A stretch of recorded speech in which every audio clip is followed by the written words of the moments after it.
Welcome to Short and to the Point, a podcast from the Comeback in Awful Announcing. Here's your host, Jessica Kleinschmidt.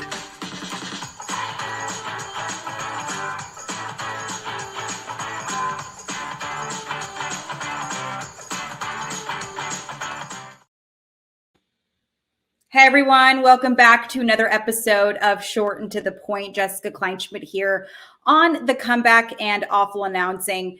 Really excited for this episode because, as most of you know, I cover the Oakland A's for a living. Definitely the last couple of seasons, we've seen a chunk of new and young and exciting talent with the Oakland A's. So I wanted to bring on my special guest, Peter Bukowski, who covers the Green Bay Packers. They're on Locked On Packers. And of course, he writes for The Leap as well. Everything Packers, because of the fact that now they no longer possess Aaron Rodgers or, of course, Brett Favre. You guys, they have not possessed Brett Favre and Aaron Rodgers on this roster. And well, let me rephrase that. It's been since 1991 since this team has not had Brett Favre and Aaron Rodgers on their roster. That's insane. Some of y'all weren't even born yet. And to know that they are starting from scratch, essentially, with this new young group, this new core is really exciting. So I picked Peter Bukowski's brain about that. Love having him on. We've been friends for about a decade now. And so it was also cool to pick his brain about everything going on there, but also the stuff as far as how toxic Twitter can be in the sports media world. So I wanted to pick his brain about that as well. So without further ado, here is my chat with Peter Bukowski. Peter Bukowski is here, my dear friend. How are you? I'm good, Jess. This is great. It's crazy because almost 10 years ago, I did your very first podcast, and here I am back, and you're a superstar. So I'm very happy to be here. You were also a superstar. I was thinking about that too, because after you invited, I invited you. You also probably technically invited yourself. You're always welcome on my numerous amount of podcasts. I was like, we've been friends for a decade. It's crazy. It just feels normal that we're friends. So I never thought to put a time on it, but yeah, it is great. It is one of those, Twitter is a lot of things. Not all of them good, but it did bring us together, and that makes it, in my mind, a beautiful thing.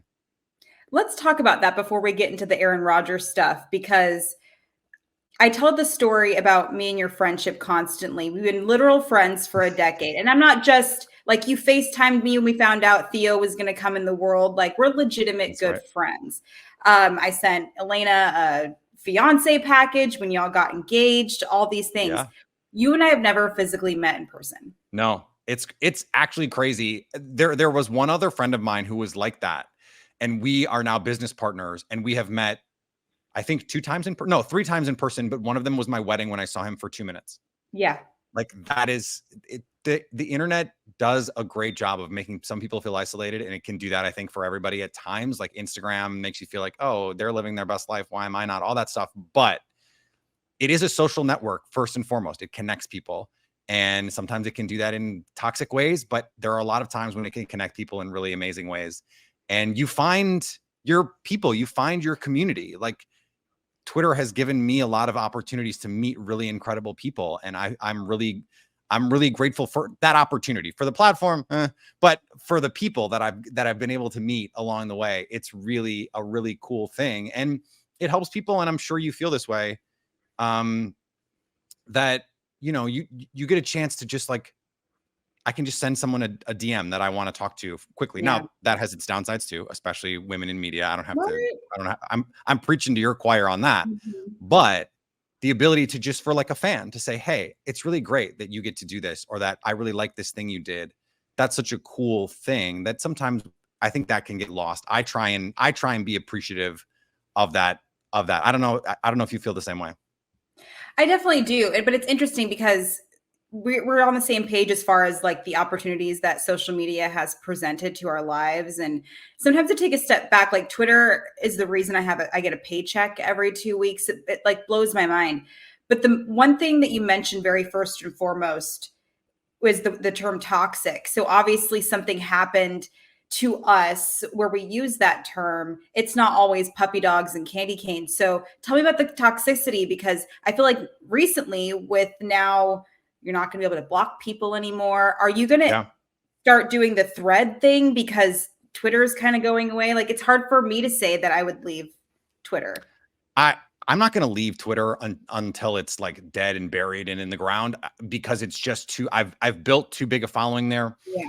And I just don't think Threads is the same sort of, Threads doesn't have the same primacy that when it's live, when stuff is happening live, like even last night, as we're recording this, there was the first primary presidential debate, which seems crazy to me, but that's a true thing that is a reality. And I saw sports Twitter talking about it. You're not going to go on Threads and engage in live conversations about that stuff. It's just not that kind of platform. It's Instagram with words, and that is just not as cool. Like if you want to share memes, then it's like fancy Reddit, right? It's like, that's basically what it is. It's like Reddit for people who don't spend a lot of time in their parents' basement. Okay, I'm joking about that, but like that's how kind of how Reddit started. Reddit was this underground thing where people are just chatting. It's a message board. That's kind of what Threads is. It's meant to be a shined up version of that. I don't know how I could leave Twitter. Like we did a live show, Jess, for Locked On Packers, the Packers podcast that I host, after the first Packers preseason game. I put the link on Twitter. It was our biggest live show ever. Wow. Off a preseason game, because everyone's on Twitter talking about Jordan Love and all of this stuff, all this excitement. But there is the flip side of that. There is the toxicity. Like on the stream last week, I had to block somebody because they came on and they're like dropping, gay slurs. And it's like, okay, that's not chill. The Aaron Rodgers trade dialogue has been incredibly toxic from my side. I've met a lot of New York Jets fans who now do not like me very much just because I talk about Aaron Rodgers. Yeah. And I had to block a lot. I had to block a lot of them. They may soon be back in my feed if I'm not allowed to block them anymore. And they came with a lot of like really hateful stuff. They don't know me. They don't like, that's the part that makes me go, that's the icky part. That's the toxic part. I try to disengage from that as much as possible. I've tried to be on the platform less, but that's also a luxury that you and I have as people who have careers and followings.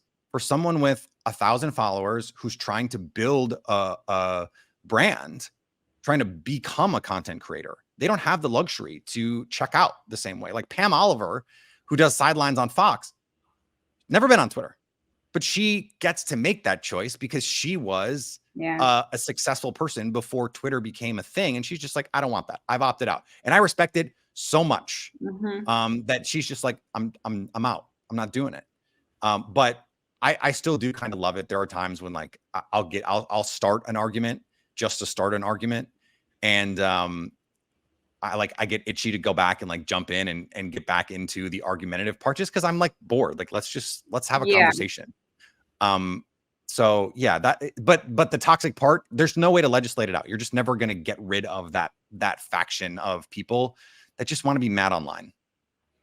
Yeah, no, I'm right there with you. And just FYI, if there's ever a weird DM, I will forward it to Peter. So don't send any of my weird DMs. He's seen it all. Like it's the things that you think happen in my DMs have definitely gone down in the DMs, and people see them, guys. So if you think you're being sly, and I say guys because that's the demo, but you mentioned the toxicity over Aaron Rodgers, and that's so interesting to me. Of course, I wanted to pick your brain about that. We knew the Jets were going to get Aaron Rodgers. Woody Johnson did everything in his power to say whatever it takes to get him, we're going to get him as far as the trade goes. But tell me a little bit about this, because it's not like this thing materialized overnight. So there was so much anticipation there. Tell me a little bit about what was going on behind the scenes as far as social media and everything to create this toxic culture, because since 1991, it's been Brett Favre, Aaron Rodgers, and now he's gone. So tell me a little bit about what went down there. Yeah, this past game, this preseason game, and I know it's just a preseason game, but when the Packers open their regular season at Lambeau Field, they play their first two on the road, but then they play at home. It will be the first time since you mentioned 1991 that Brett Favre and Aaron Rodgers one of those two will not be on their roster. Yeah. But the reason I think it's gotten so toxic is actually the reverse problem in New York. is they haven't had a star quarterback since Joe Namath. We're talking about 50 plus years. And so they're so starved for this moment that they don't want to hear anything negative about Aaron Rodgers. They don't want to hear about the reality of the situation from a Green Bay Packers standpoint, that by the end, speaking of toxic, it had gotten a little toxic there. We're not that far removed, Jess, from 2021, draft night, 2021. Adam Schefter goes on ESPN and drops an absolute bombshell that Aaron Rodgers is never going to play for the Green Bay Packers ever again. That is his position. Aaron Rodgers wanted guys fired. He wanted massive cultural changes. He wanted a massive amount of more input in what was going on in Green Bay. And the Packers said, no. Number one, we're not going to trade you. Number two, we're not going to give you all of this input. Now, they gave him some. They traded for Randall Cobb, his buddy, but that was kind of it. Like, they didn't do a lot of other things. Now, they did give him a little bit more control of the offense. I thought that made the offense worse. And then they gave him a little bit more in 2022. That definitely made the offense work. And he didn't buy in.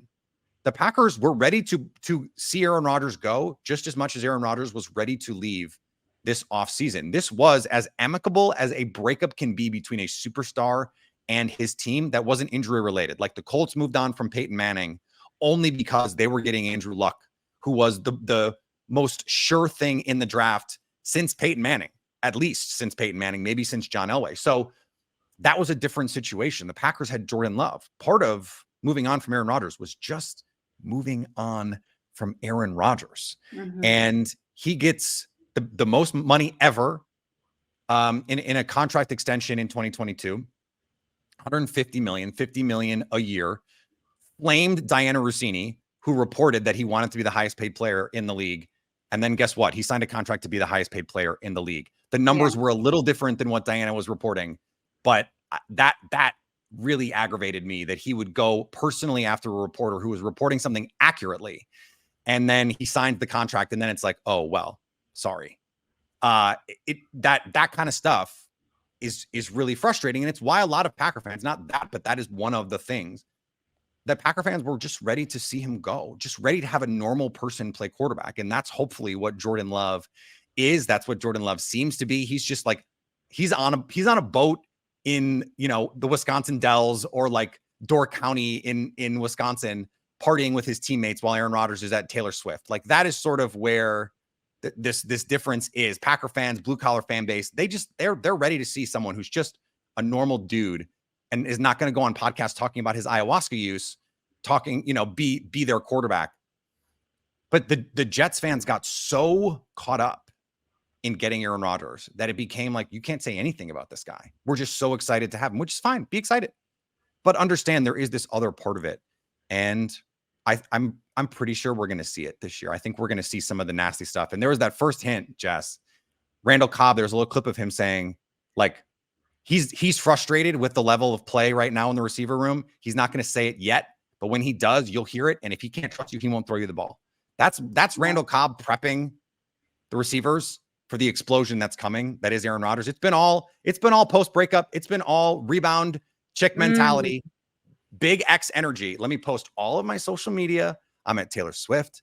I'm at the Broadway shows with my teammates. I'm out doing stuff. I'm living my life. I'm happy without you. I'm doing all the things that you wanted me to do that I wouldn't do. Going OTAs. I'm playing in a preseason game. I'm being that teacher. At a certain point, you just are who you are. And there's going to come a point where we're going to see that. But that's what's interesting, is because wasn't Aaron Rodgers in the infancy of his career just kind of a normal dude? But from what maybe he wasn't. Weird things to you. I think fame, power, money, all that stuff. It just, like, any person who reaches that level of status that stays a relatively normal person is an outlier. Like, look at some of the most famous quarterbacks that we have.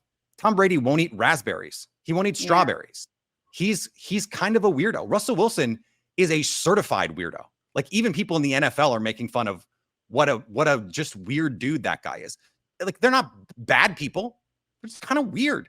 And that is part of what makes them great. They have this drive. They have this tunnel vision, this single-mindedness that allows them to be great. And so, yeah, you're right. I think a lot of Packer fans were excited about Aaron Rodgers early on. He had that arrogant mentality that like every fan base loves when things are going well.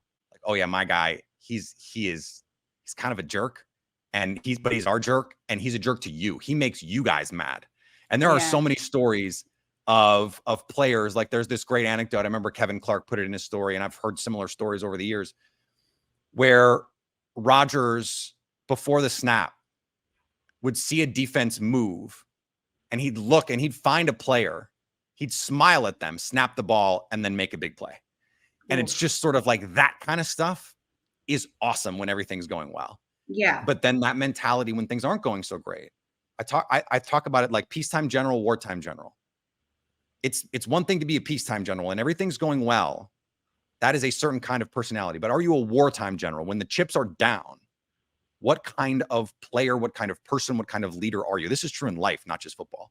Yeah. And I don't think Aaron Rodgers was ever a wartime general. Tom Brady, a wartime general, for sure.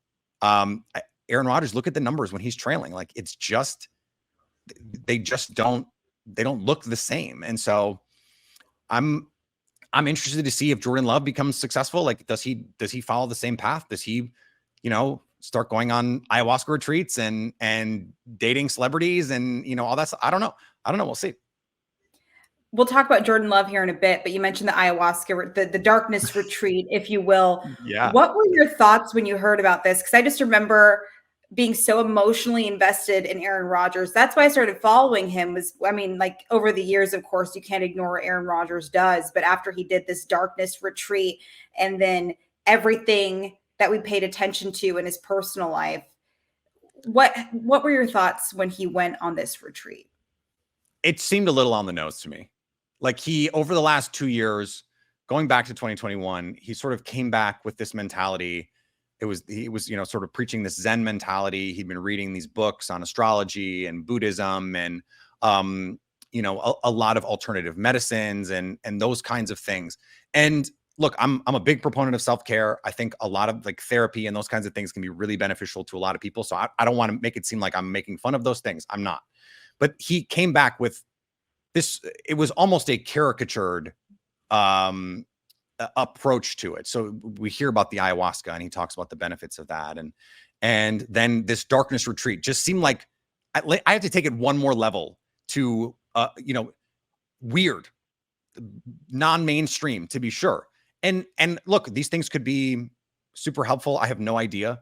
It just seemed like one of those things that if there was anyone who was going to go on a darkness retreat in professional sports, if you just picked anybody, he would be the betting favorite by a mile. He'd be like a -500 favorite to be the person to go on a darkness retreat. And I just sort of was like, and he dropped it so casually on Pat McAfee. He was just like, oh yeah, well, I'm going on a darkness retreat. And then, after that, I'll make a decision. And Pat McAfee was like, wait. We have to stop and talk about this darkness retreat thing. And that's really why it blew up. Like if he had just gone and done it, it never would have been a thing. He would have said after the fact, oh, I did this darkness retreat and that would have been fine. But then they spent 20 minutes talking about it before and after he did it. And it was just sort of, this is another part of that, like Packer fans being ready to just have a normal guy be their quarterback. Like a lot of people were kind of done having these conversations about darkness retreats and ayahuasca retreats and Aaron Rodgers' thoughts on, vaccination policy in the country. Yeah, that's a whole thing.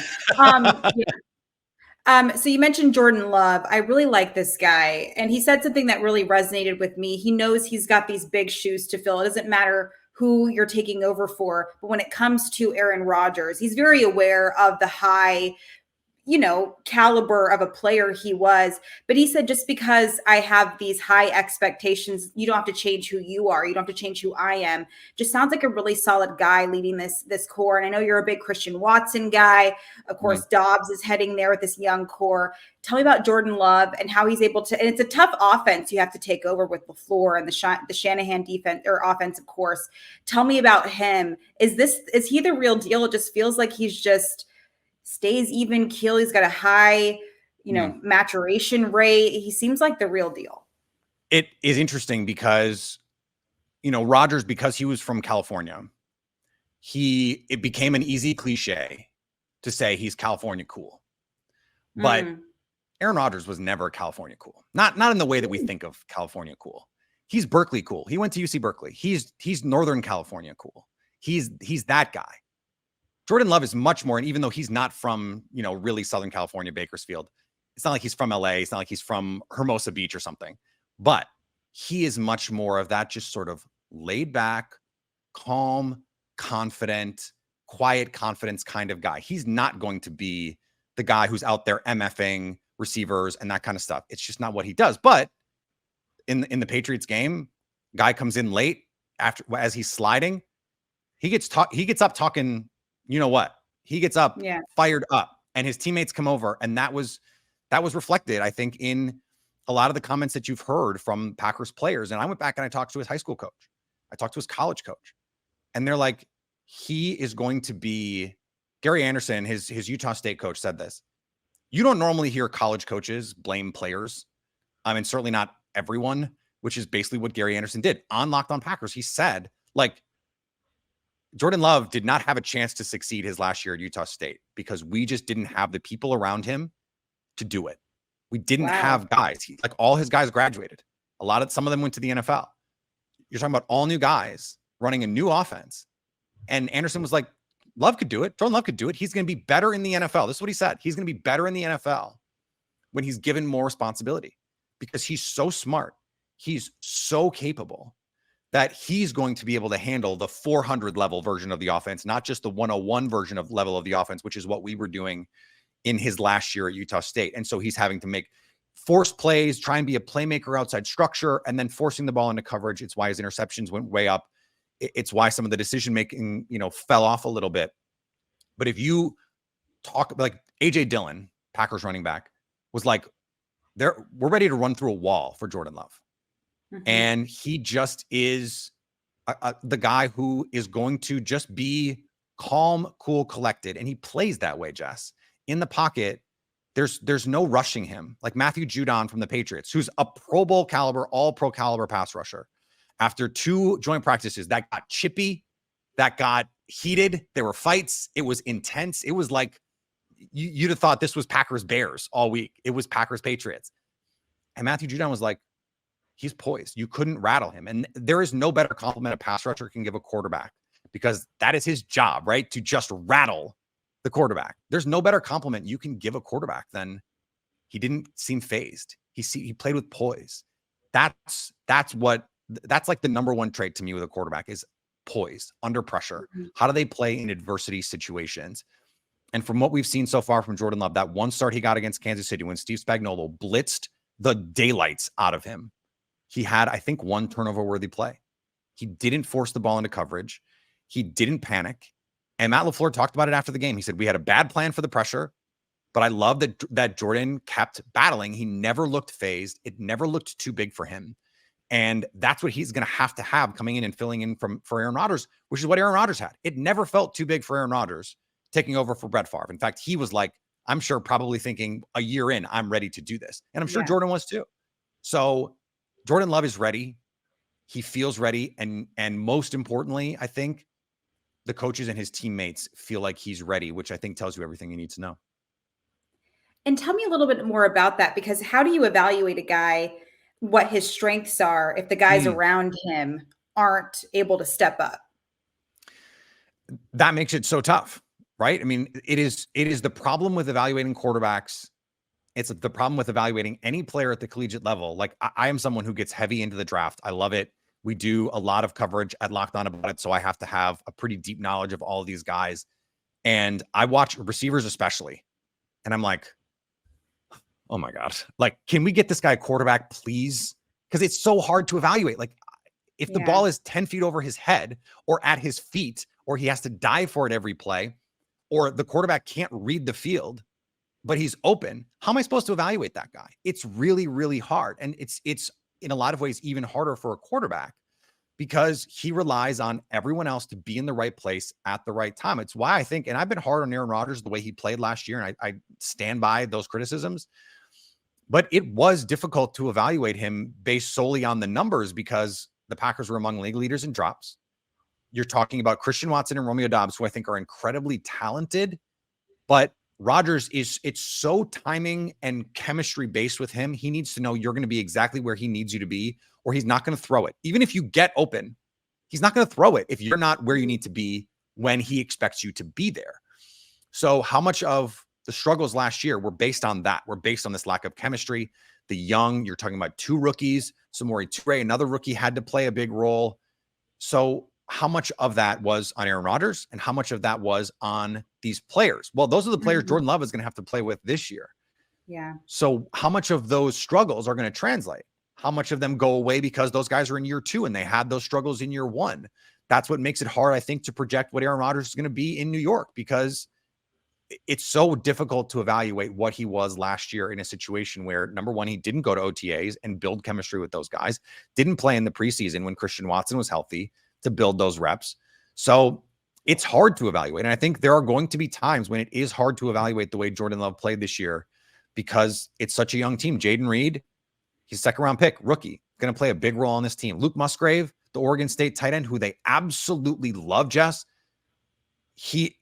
Rookie tight ends are almost always bad. Yeah. And they love him. They think he can be a huge part of their offense. Their second tight end is a tight end from North Dakota State.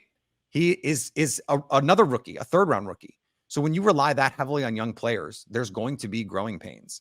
And it's going to make it difficult at times to evaluate Jordan Love's process. And we're going to have to rely on his evaluation of himself post-game and Matt LaFleur's evaluation of him, because Matt LaFleur is not going to mince words. If it's not good enough, he's going to say. He was very protective of Aaron Rodgers, but I think that was an Aaron Rodgers thing. He's not always as protective of other players. I wonder how it will be with Jordan Love. Well, and on that note, I don't want to bring Aaron Rodgers up again, but I feel like aren't there elements to that offense that they can actually execute now that Aaron Rodgers is gone? Because there were certain things Aaron Rodgers wouldn't do that maybe Jordan Love can implement in his game. Yeah, no question. There are a lot of things that just this is, again, not a criticism of Rodgers, but the quarterbacks who are coming into the league now and have come into the league over the last, let's say, 5 years, grew up running a different style of offense. More spread, more playmaking with your legs, more zone reads, more RPOs, where you have that run pass option after the snap, where you're reading that conflict defender, that linebacker. Okay, is he coming up? All right, I'm going to throw the slant in behind. Is he staying back to defend against the slant? Okay, here's the ball in the running back's belly. Go pick up what you can pick up. That's not how Aaron Rodgers grew up playing. So Jalen Hurts can just walk right into the NFL running an offense like that. Brock Purdy can just, walk into the NFL running an offense like that.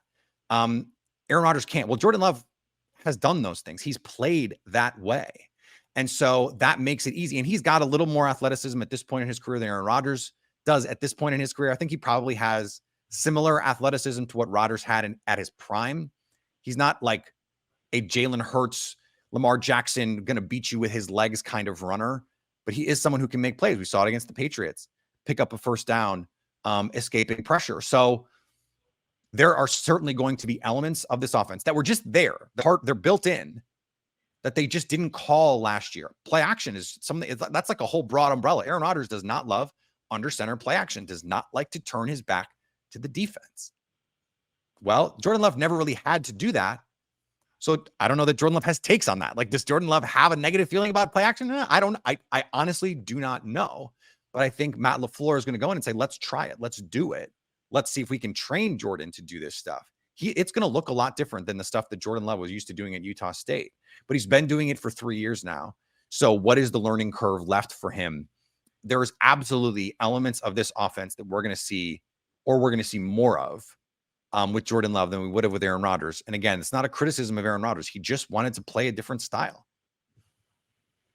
So I don't like this term experimentation. Obviously, I cover a team that has a lot of young guys, and the term is like, why not at this point in the season? Bring them all up. Let's get crazy. Is that a term that y'all feel comfortable using because of the fact that these are younger guys? Every single team wants to win a championship. That's not in question. But are fans embracing the fact that things are going to look a little different? There's going to be some growing pains, the learning curve, what have you. Are they embracing that? Because they've been spoiled for the last long time now. I think not only are they embracing it, they're excited about it. They are leaning into it. This is going to be one of the youngest teams of the last 20 years in terms of the pass catchers that they have. Christian Watson, Luke Musgrave, all that stuff. It is what they want to be. It's how they want to play this. And so for the Packers, yeah, experimentation, just like figuring it out on the fly. They're excited about this opportunity. They've embraced it. I think you hear a different level of excitement in their voices, in Matt LaFleur's voices, talking about this offense. He lights up talking about what they can be. That doesn't mean they're going to be great, right? I mean, this is, you can have great process. You can be maximizing all of your edges. You can be playing money ball, right? Certainly the A's know about that, but that doesn't mean it's going to work every time. But they're excited to try it. They're excited to see what works. They're excited to grow together with this young team and see what they can become. Absolutely, they are embracing the change. I'm going to leave you on kind of a weird, intense, don't want to throw you underneath the bus question, but I'm going to do it. Okay, let's do it. How is the media embracing the fact that now they don't have to cover Aaron Rodgers anymore? It depends. It depends on who you ask. It depends on who you talk to. And I think it is going to be a changing thing. There are people who were very pro Rodgers in Packers and national media. And I have been taking notice of who has now taken up the mantle of Jordan Love. And it's like, okay, well then you're just going to ride for the Packers quarterback. I get it. The opposite of that is also true. Like, I'll give you an example. Colin Cowherd was not a Rodgers guy. And he has just now taken up being not a Jordan Love guy. And I'm just sort of like, okay, he just decided Packers quarterbacks, he's out. He's out. That's going to be the stance that he takes. He's out. That's interesting to me. I don't begrudge Colin for feeling that way. I think it's strange that there are people saying that he can't play already when we haven't seen him play. And the Packers believe he can play. It's not like a San Francisco situation where they're like, no, Trey Lance is QB3. Yeah. That's not happening. If Sam Darnold were in Packers camp, Jordan Love would be starting over him. I promise you. And so it's a different thing. I wonder though, in the season, if things don't go great. I mean, Rob Domofsky from ESPN took a lot of heat for saying that there are days in practice where it looks like it could be a long season. I'm sure that's true. What happens when the people who were pro Rodgers, and there are some people out there who have, carried water for Rodgers at various points. How does that look when Jordan Love has a bad game? When he throws 2 interceptions and the Packers lose? How does it change? It's really easy to be on the Jordan Love bandwagon now because it's all sunshine and roses in training camp. Everyone can win a Super Bowl in training camp. What if they lose to the Bears in week 1? God forbid. Then what does it look like? So I'm fascinated to follow exactly that question. And if you follow me on Twitter, believe me, you will be hearing about it because I will be talking about it if that's what in fact happens. And the Jordan Love train, the hype train, all of a sudden in the week that we're recording this post-Patriots game, it's on fire this week, Jess. Like all the morning shows, all the ESPN shows, all the Fox Sports shows, everyone's like, wait a second. What if Jordan Love is good? After complaining all offseason about what a bad move this was and Jordan Love is going to stink and this Packers team is going to stink. Like the odds have shifted. The odds for the Packers to win the division have shifted, all that stuff. Now people are going, wait a second. And I'm just sitting back going like, I've been here. Welcome to the train. I've been driving. Yeah. I've heard you say that a lot on your podcast. You're on the train making different stops. And I appreciate that. I'm picking up whoever wants to get on the train. You are welcome to come aboard. I love that. Chugga. Peter, thank you so much for your time. It's always appreciated. Of course, Jess. That was my chat with Peter Bukowski here on Short and to the Point. Thanks for tuning in. Philip, once again, thank you for taking care of me all the time because without you, this would not be possible. I sound like Oprah accepting an award, but this is better than that because, she depended on her producers a lot too. Anyways, thank you for tuning in. The Comeback and Awful Announcing is where you can go to find all the latest on news in sports and all the good stuff. Make sure you subscribe to our YouTube channel at The Comeback TCB and Awful Announcing on YouTube as well. We'll see you next time. Want even more short and to the point? Follow Jessica at Kleinschmidt JD and head over to thecomeback.com. and awfulannouncing.com.